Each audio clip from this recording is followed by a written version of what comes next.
When Andre Rieu, the king of the waltz, died on stage at the age of 75, the music world struck rock bottom. After that, everything changed. But what caused that fall at the height of his genius?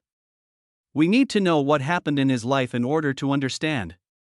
Andre Rieu was born on October 1, 1949, into a family at a time when parents wanted their children to be disciplined. He was the third of 6 children, and his father ruled the house with a baton as viciously as he ruled the stage. His father, also named Andre, was a well-known conductor who was admired by orchestras but scared youngsters at home. There were no lullabies or laughter in their house. Love seemed vague and distant. Later, Andre would say that his parents didn't love him, not as a wound that had been opened, but as a simple acceptance of truth. His mom was quite concerned about his grades and skills. She thought that having an imagination was a bad thing. When a teacher commended his painting, it echoed through the house like an accusation. Being creative was a deficit, not a virtue. But everything changed when he turned 5. A thin, graceful 18-year-old took him under her wing. She was the first person to teach him how to play the violin.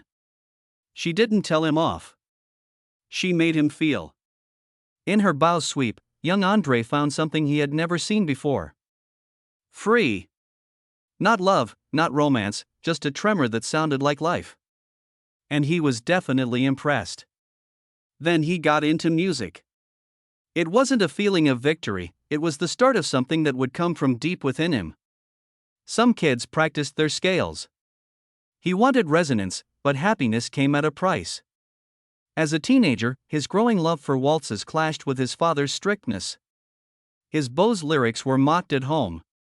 His father yelled at him, "I didn't teach you to play waltzes." Those words weren't just a criticism of style. Their goal was to murder his soul. Marjorie showed up in 1968, which was the last straw for his soul.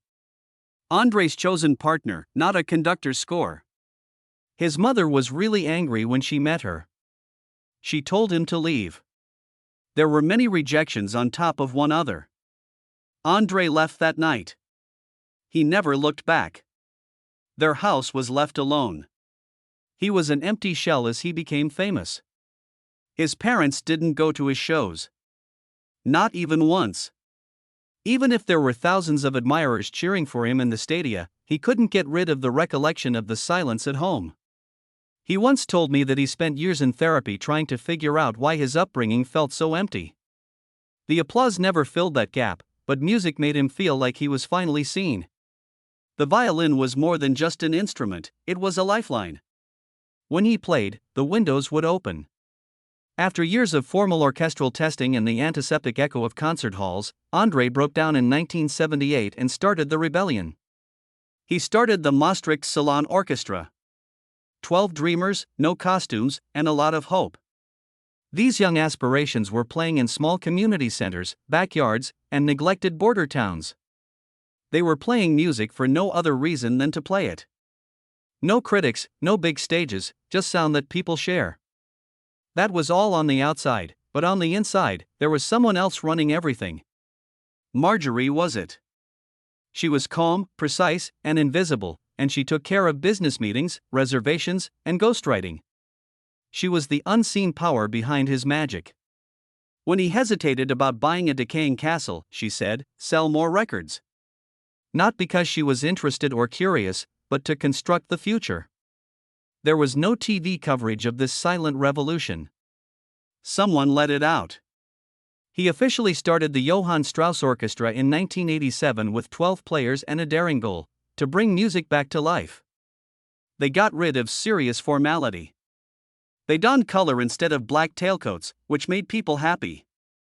Their first show on New Year's Day 1988 was spectacular, with lights that danced and songs that made people giggle. People who didn't like them scoffed at them, but audiences loved them. They weren't going to a concert. They were taking back music.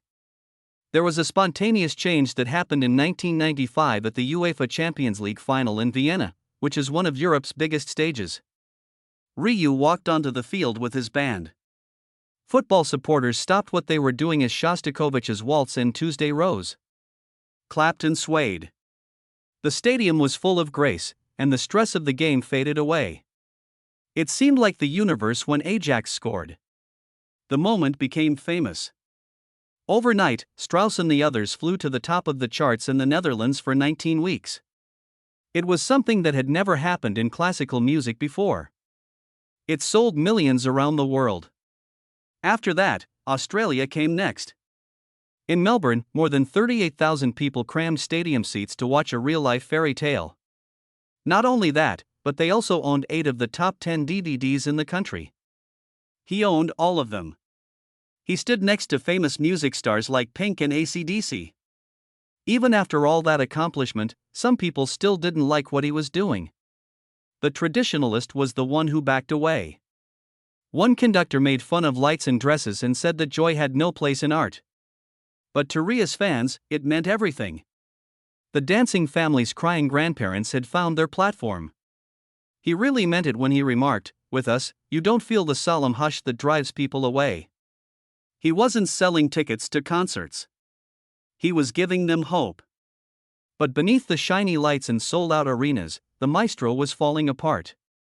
In 2010, while he was at the top of his game, a new difficulty came up.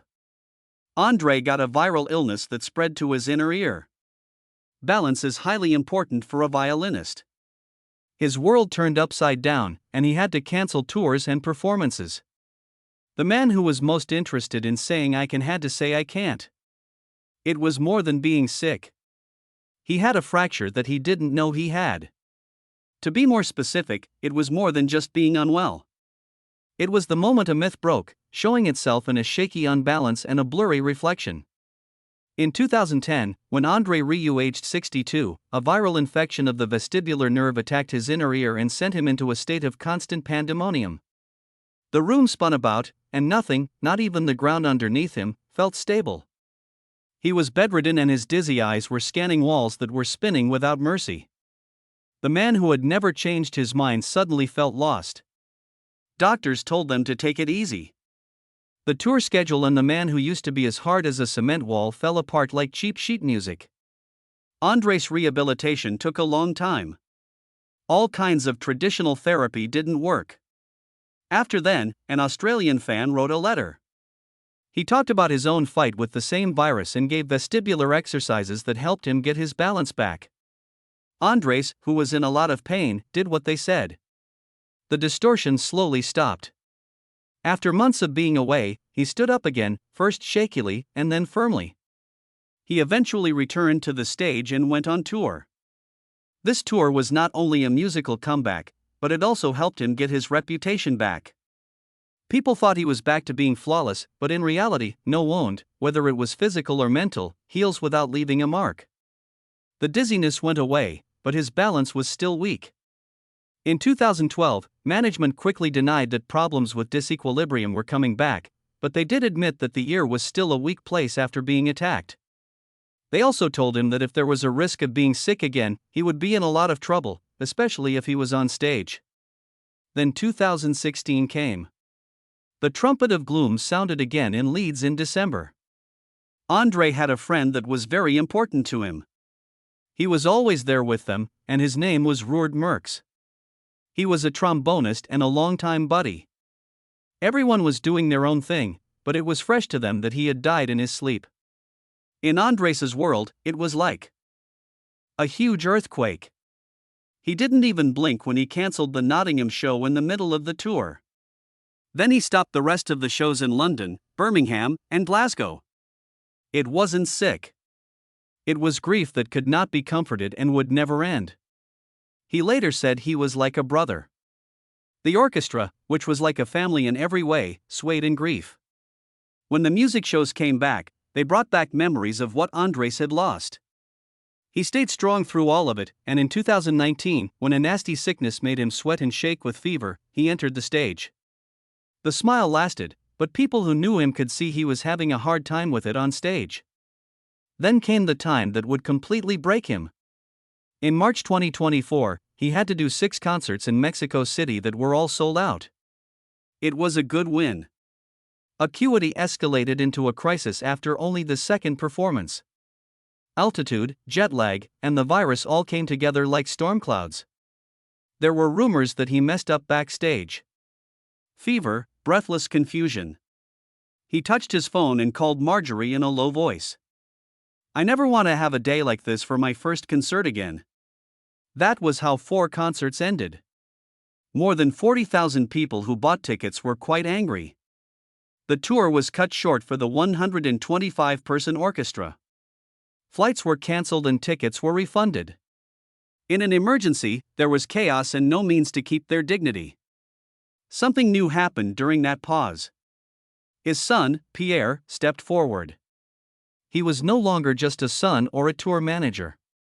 He turned into a shield. No more marathons across continents.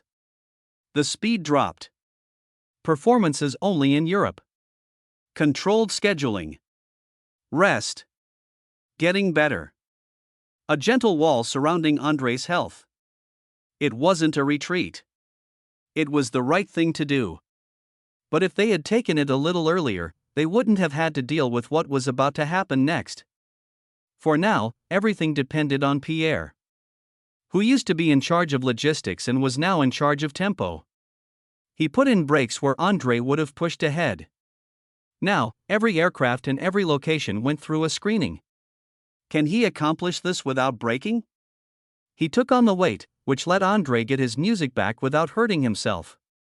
That fall, that choice, changed everything. This wasn't the end of a great musician, it was the start of a new one. Someone who knew that every note worth playing had to be won not by being tough, but by being careful. And in so, he became more human and more memorable. The change was clear by the summer of 2024, but not all of the wounds had healed. Andre Rieu, who is now 75, had created his life on the road, and slowing down came with a hidden cost. For years, the continual activity had kept him alive. Now that Pierre was in charge, each performance put a different type of stress on him.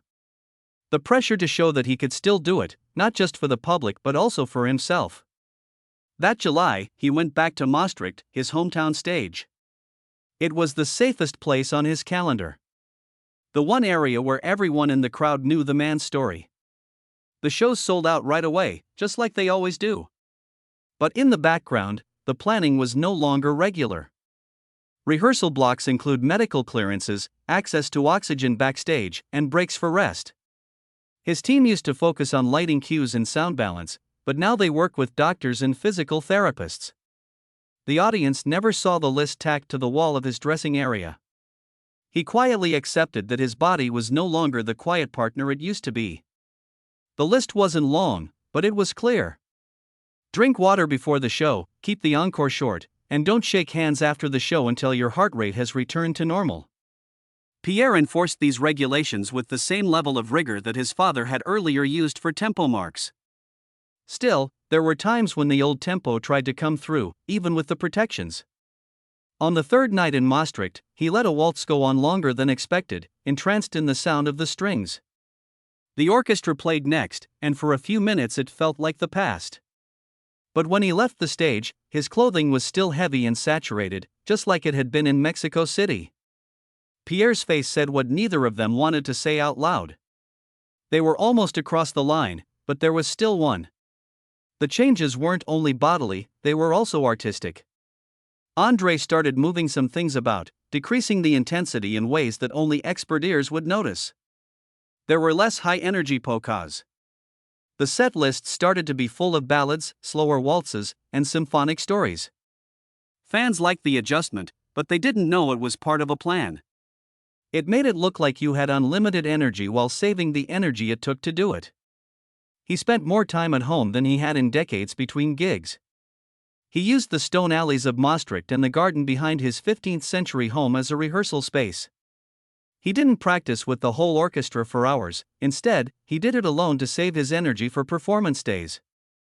Friends remarked that his voice had a softer rhythm, he didn't call as much late at night, and he was more willing to say no.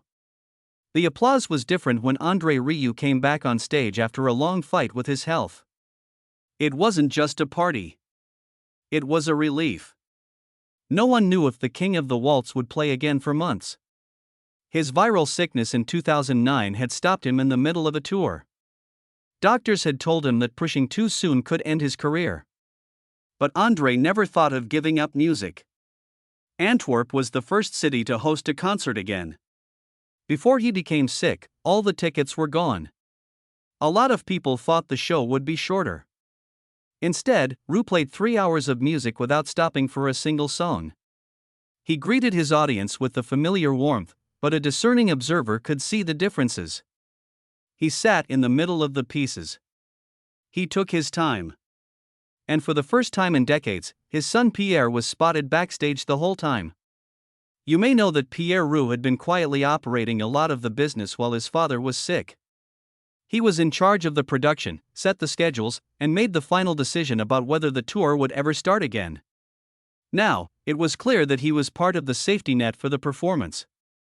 Later, Andre said that Pierre had been told to step in if he exhibited any signs of dizziness. It was a lot of work. It wasn't just about the music. This was about how sick his dad was. Fans still talk about a particular moment that happened in the middle of the 2010 tour. Andre stopped the encore in Maastricht and beckoned Pierre to the front of the stage. The crowd cheered as Pierre stepped into the spotlight, even though he didn't want to. Andre gave him a microphone and told him to sing along with the symphony. Pierre wasn't a professional singer, but the people in the audience didn't mind. It was a rare look into their intimate relationship, live for many to watch. The clip went viral online and showed a side of Andre that was rarely shown in interviews. Not the maestro, but the dad. The pace was still tough behind the scenes. Because Andre was recovering, they had to plan things carefully, but there wasn't much time to rest while they were on tour. It was quite hot in Brazil. Jet lag was really bad in Australia. Andre's crew changed the set list so that the hardest songs were played early in the show, when he had the most energy. The risk was always there, even then. If his disease came back, it could all end anew. Pierre's part in things got even bigger during those years. He wasn't merely in charge of logistics. He became a quiet protector, making decisions that occasionally went against what his father thought was best. Andre has said that he and Pierre occasionally fought over how to slow down, but he also recognized that his son's caution was what kept the tour going. Fans started to notice small differences in how Andre played. There was more contact with the audience and more breaks for stories between pieces. It wasn't simply about saving energy. Andre was purposefully making his concerts more personal. He wanted the people watching to feel like they were on the voyage. All the good times, the bad times, and the wins. The Rieu machine was back in full swing by 2012. The tours went to different continents again, but the shadow of his illness never totally went away. Andre was honest in interviews about how it had altered him. He didn't think he was invincible anymore. It felt like every performance was a gift, not a promise. The comeback was amazing in terms of money. The tours made millions of dollars. Sales of DVDs went up. The concerts in Maastricht became yearly events in movie theaters around the world. But there was always a balancing act behind the triumph. The necessity to give them the big show they wanted while keeping the man at the center of it all safe.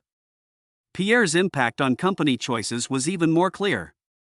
He talked to the venues about letting the orchestra have more time to set up so they could practice without feeling rushed. He made sure that medical professionals were at every event, no matter where it was, and he started to think about what would happen when he could no longer tour at this level, something Andre rarely talked about in public. Andre said in interviews that he didn't want to slow down, but many who knew him well could see the signals. The tours were still huge, but the time between them got a little longer. The calendar gave people more time to heal. It wasn't a retreat, it was a way to keep things safe. But the demands kept coming. There were more than 100 performances on the agenda in 2016. That meant always being on the road, dealing with different climates, and the stress of leading an orchestra in other countries. Fans simply saw the sparkles in the song. When the lights went out, they didn't notice how tired they were. Then something happened in the middle of a tour to Europe. It wasn't newsworthy, but it was serious. Andre took longer than normal breaks between songs during a show in Vienna. Stepped closer to the stage and watched. The music went on, but the mood changed. Later, Andre said that he had felt dizzy during the set. He ended the show, but they both remembered it. It reminded them that the risk was always there, no matter how careful they were. For Pierre, it made his unstated goal to preserve his father without letting the audience notice the flaws even stronger. The next year, Andre cut back on some of the show's physical parts. He gave his orchestra members more to do. He asked them to play solo, which gave him short breaks without stopping the music. People who liked it adored it. They thought it was kind. For Andre, there was also a plan, but the adjustments didn't entail going back. The Maastricht concerts in 2019 broke all attendance records. Andre stood on that stage with a smile and bowed hands, with thousands of people singing along. It was a moment that could have been the perfect finish to a career, but he wasn't done. The excursions ended right away when the pandemic hit in 2020. It was the longest time Andre has been away from performing as an adult. He spent it rehearsing, recording, and maintaining in touch with his musicians, but it also became a time to think. The forced break gave him a taste of what life would be like without always being on tour. He went back on stage with more energy after the constraints were relaxed. The audiences were bigger, louder, and more emotional. People had missed going to see live music. Andre missed them more than he would admit. The trips have continued in recent years, but they have changed based on what they learned from the past. The schedules are better now. The trip is meant to cause as little stress as possible. Pierre stays at his side at practically every performance, still observing and ready. Andre Rieu is 75 years old now. He still plays with the same passion that made him famous all around the world. But people who know his past know how heavy each note is. Every concert is a win over the sickness that almost made him stop singing. But there is one thing Andre hasn't told anyone about, a choice that might change everything. Someone close to the team heard Andre and Pierre talking about the prospect of one last global tour, which would be the biggest one they've ever done. There have been no announcements of dates. There are no details yet, but if it happens, it will put everything they've constructed to the test. The music, the strength, and the relationship between father and son. And for the first time since he came back, the question isn't whether Andre can do it. It's whether he should.